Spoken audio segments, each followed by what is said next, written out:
In the previous episodes, we talked about the Koryos and various connections to the wolf in various traditions, like linked to Arcadia and ancient Rome. Now, when it comes to the Koryos and the wolf connection, this is also evident in Iron Age Europe and the Germanic sphere, where warriors like the Berserkers and Úlfhednar were particularly feared. And Harold Fairhair was known to have an army of Úlfhednar, often referred to as wolf-coated men. These warriors wore wolf hides and were believed to channel the spirits of wolves to enhance their battle prowess. They exhibited resistance to pain and fought ferociously, much like wild animals. And Úlfhednar and Berserkers were also closely linked with the Norse god Odin, where in many Germanic European folklore traditions, the Koryos evolved into the concept of the wild hunt, a legendary phenomena that involved a group of supernatural hunters riding through the night sky or on horseback, often accompanied by baying hounds or other ominous creatures. And the wild hunt was typically associated with the god Wotan or Odin, who was believed to lead the spectral hunting party. Wotan, so Odin, would lead the spectral hunting party riding on his 8-legged horse Sleipnir and wielding his famous spear Gungnir. The hunters were often depicted as being the souls of the dead or of supernatural beings, and were believed to be in pursuit of their prey, which could include humans or other creatures. And Wotan is also associated with many other aspects of Norse mythology, including wisdom, magic, and war. He was often depicted as a wise and powerful figure who could manipulate the forces of nature and was revered as a god of both creation and destruction. And further, Odin was also believed to be a patron of poets and storytellers and was associated with the runes, a system of ancient writing that was believed to have magical properties. Odin is also associated with the two wolves Geri and Freki. Geri and Freki are two wolves in Norse mythology that were closely associated with the god Odin. The names Geri and Freki translate to ravenous and greedy, respectively, and they were often depicted as fierce and powerful animals with shining coats of fur and sharp teeth. And in Norse mythology, wolves were often associated with war and destruction, and were believed to possess supernatural powers and abilities.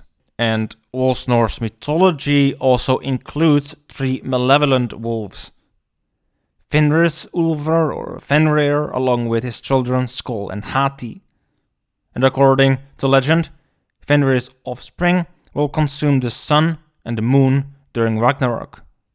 However, wolves Geri and Freki, as Odin's faithful pets, symbolized positive qualities such as bravery, loyalty, protection, and wisdom. And the wolf's close association with Odin is a recurring theme in Old Norse tradition concerning shapeshifters and animal warriors, allied with the god Odin. And scholars believe that this connection may be related to the specially initiated bands of warriors akin to the Koryos, where another interesting link can be made to Proto-Indo-European Trito. According to the Prose Edda, after Ymir was formed from the elemental drops, so too was Audumbla, a primeval cow whose milk Ymir fed from. The Prose Edda also states that the 3 gods killed Ymir, the brothers Odin, Vili, and Ve, where one of Odin's names is 3D, which could possibly link him to Trito. But this is mere speculation, as Odin over time has taken up many roles and attributes, so it becomes difficult to know what is truly part of his being. Same with him being the Allfather and King of the Gods, whilst leading the Wild Hunt. Though it is said that originally maybe Tyr might have had a role as King of the Gods. But now to the Wild Hunt itself. The Wild Hunt is a prominent folklore motif featuring a procession of supernatural beings heard mainly during late autumn and winter, particularly around Christmas and New Year. And this belief is widespread across Europe, with various leaders of the hunt often gods, goddesses, mythological figures, or ancient legendary kings, accompanied by the souls of the deceased. In the Germanic variation, the hunt is frequently led by Odin, called Woden or Wotan, and it includes eerie ghostly dogs. Sometimes fallen warriors or entire armies are also part of this spectral entourage, with the leader of the hunt appearing as a warrior riding on horseback, often accompanied by wolves, where in Sweden this phenomena is known as Odin's hunt, during which Odin is said to transform into an ancient king or chief. According to belief, Odin would take on the form of a horseman accompanied by his dogs, leading a spectral entourage of otherworldly beings and the souls of the departed. Where in various Scandinavian tales, this horseman would be observed chasing the Huldra or Huldr, also called Skogsrat, ruler of the forest, or Skogsfrun, lady of the forest, in Sweden, traversing forests and spanning the skies. Similarly, in northern Germany, the pursuit and capture of female demons were recurrent themes. The Huldra, as per mythology, is portrayed as a female forest or water nymph, often depicted as a beautiful woman with a cow's tail, believed to snatch the souls of unsuspecting individuals who follow her into the forest, never to be seen again. The term Huldr or Huldra in Nordic folklore conveys the meaning of covered or secret. And in Norwegian folklore, she represents the archetypal Huldr race, not an individual, while in Swedish folklore, she is known as the Skogsra or forest spirit. And among the Sami people, she is referred to as Ulda. And despite her captivating beauty, the Huldra is characterized by an otherworldly trait, often depicted with an animal's tail, commonly from a cow or a fox, and a back resembling a hollowed-out tree, associating her with trees in Nordic tales. According to legends, any human man who engages intimately with the Skogsra becomes introverted, as it is believed that a part of his soul remains with her. Hunters who succumb to the allure of the Huldra may receive good luck in their hunts, but infidelity may lead to accidents. And to ward off her wrath and the stormy nights, a hunter might fire a shot against her, reflecting the concept of the animistic mistress of the beasts found in hunter-gatherer societies, where in some versions of the myth, the Huldra is depicted as having positive attributes such as being a guardian of animals and nature. In this role, she is seen as safeguarding the well-being of livestock and the natural world. However, darker versions of the Huldr myth associate her with acts like stealing cattle, aligning her with the being known as Hulda.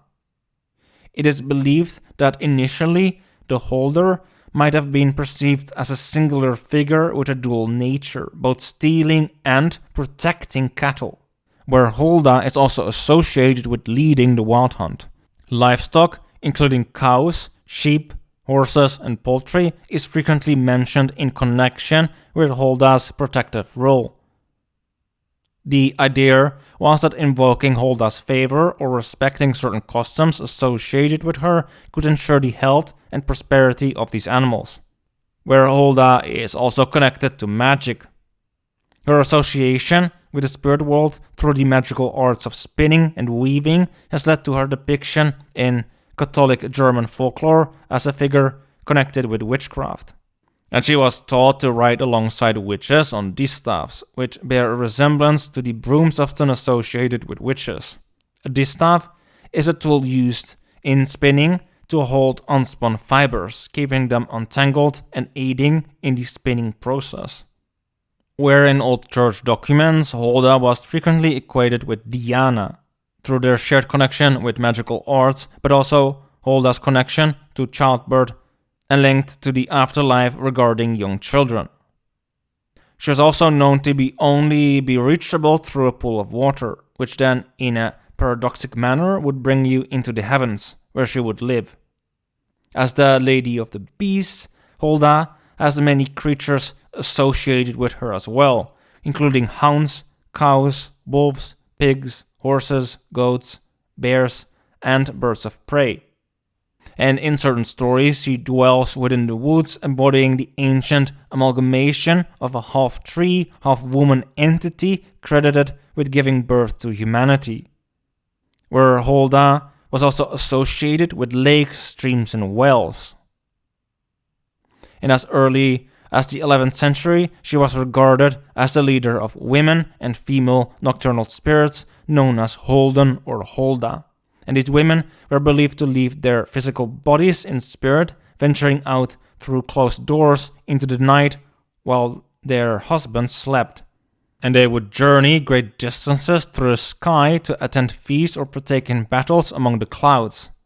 Very reminiscent of the idea of soul flight, which is a recurring concept within shamanism. Historian Carlo Ginzburg also has identified similar beliefs persisting throughout Europe for over a millennium. And these shared notions involved both men and women leaving their bodies in spirit to follow a goddess who bore different names, such as Hulda, Diana, Signora Oriente, Lady of the Animals, and Perchta.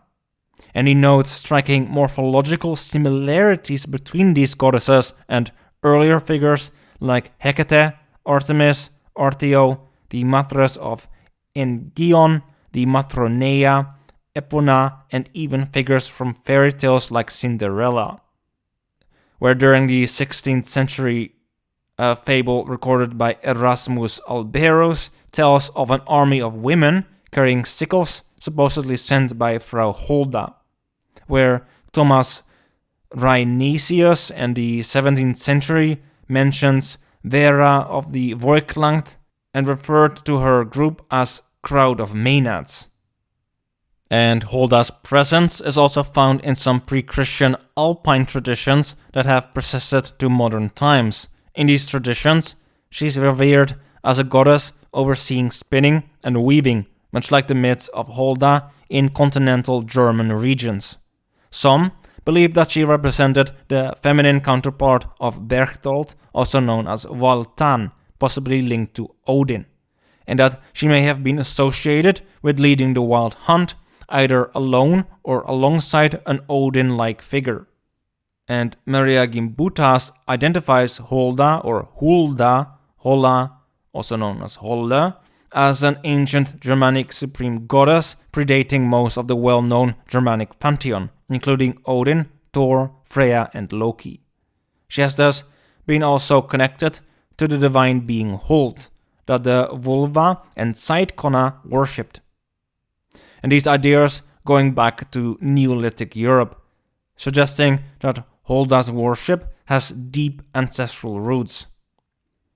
Further, the term Perchten is the plural form of Perchta, meaning hidden or covered, which is another form of Hulda, which refers to both her entourage and animal mask worn during parades and festivals in the mountainous regions of Austria.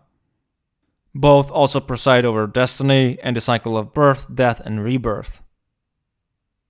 And in the 16th century, the Perchten appeared in two forms. The first was the Schönperchten, or beautiful Perchten, appearing during the 12th nights and festivals to bestow luck and wealth upon the people.